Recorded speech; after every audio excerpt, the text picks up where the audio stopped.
qui mettrait en vigueur son projet de loi initial. Donc encore beaucoup d'inconnus, beaucoup d'hypothèses, de scénarios possibles. Merci à vous Jean-Pierre Camby pour votre éclairage, professeur associé à l'Université Paris-Saclay. Et je renvoie vers votre ouvrage, Le travail parlementaire sous la 5e République, paru aux éditions LGDG. Cette loi spéciale et plus globalement cette crise politique est en fait l'aboutissement d'un processus engagé depuis 2 ans et demi, depuis que l'Assemblée nationale n'a plus de majorité absolue. Et nous allons à présent regarder dans le rétroviseur avec vous, Gérald Roux. Bonjour Gérald. Bonjour à tous. Remontons le temps ensemble pour se remémorer les événements politiques qui ont conduit à la chute du gouvernement Barnier. Pour dévider la pelote, il faut se souvenir de ce qui s'est passé à partir du printemps 2022, pendant la campagne pour les élections présidentielles et législatives.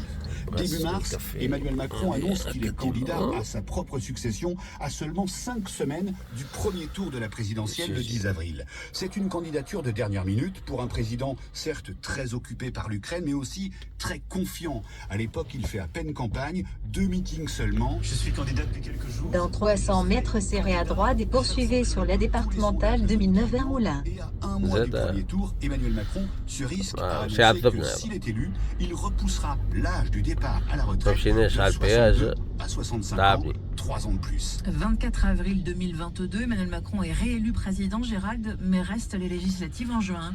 Emmanuel Macron est réélu par défaut face à Marine Le Pen. Il ne suscite pas d'adhésion forte. Il met 3 semaines à trouver une première ministre, Elisabeth Borne, et il faudra 26 jours au total pour que la France soit dotée d'un gouvernement. Sur la proposition de la première ministre, le président de la République... Ensuite, pour les législatives, les sondages prédisent longtemps une large victoire des macronistes et de leurs alliés. Mais l'abstention est record. Serré à droite. Le camp présidentiel ne décroche pas. Je sais. Nous devons collectivement apprendre à gouverner et légiférer différemment. Les macronistes ont été victimes du désamour des Français vis-à-vis de leur chef et aussi de la perspective de la retraite à 65 ans. Et sans majorité absolue, le gouvernement Borne est à la peine. La première ministre enchaîne les 49.3 pour s'en sortir. J'engage la responsabilité de mon gouvernement. Affronte 31 motions de censure.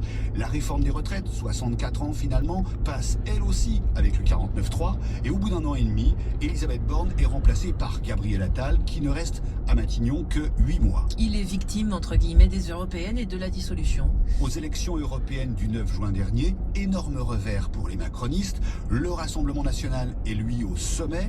Piqué par ce résultat et persuadé que son gouvernement affrontera une motion de censure sur son budget à l'automne, Emmanuel Macron tente de renverser la table à la surprise générale. Je dissous donc ce soir l'Assemblée nationale. C'est un temps de clarification indispensable. Ce qui sera clair, c'est la poussée inédite du Rassemblement national aux législatives anticipées et le fractionnement de l'Assemblée en 3 blocs, RN, Centre droit et Nouveau Front populaire. La majorité absolue n'est qu'un très lointain souvenir. Emmanuel Macron prend tout l'été pour nommer avec peine un Premier ministre issu des Républicains, un parti complètement rétréci.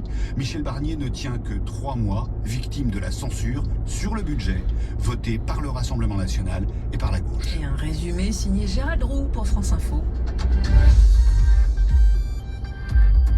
France Info, 10h midi, Lucie Barbarin. Restez avec nous, il est 11h moins le quart, le fil info Magali Homo. Les représentants de Renaissance, d'Horizon et du Modem à l'Elysée, Emmanuel Macron consulte, il reçoit également aux alentours de midi les dirigeants du PS, puis ceux des Républicains. Le chef de l'État va nommer un Premier ministre rapidement, il sera chargé de former un gouvernement d'intérêt général. Le Rassemblement national n'est pas invité, on est incontournable, affirme pourtant sur France Info Philippe Ballard, député RN de l'Oise.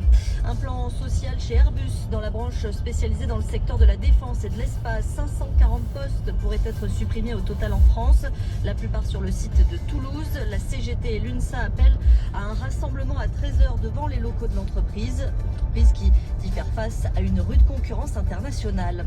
Le néo-nazi Marc de Cacré à nouveau devant la justice. L'ancien chef du GUD, ce groupuscule dissous par l'État en juin dernier, est jugé aujourd'hui pour avoir passé à tabac des militants de SOS Racisme. C'était lors du meeting d'Éric Zemmour à Villepinte. À la prochaine vidéo. Merci. La Russie prête à utiliser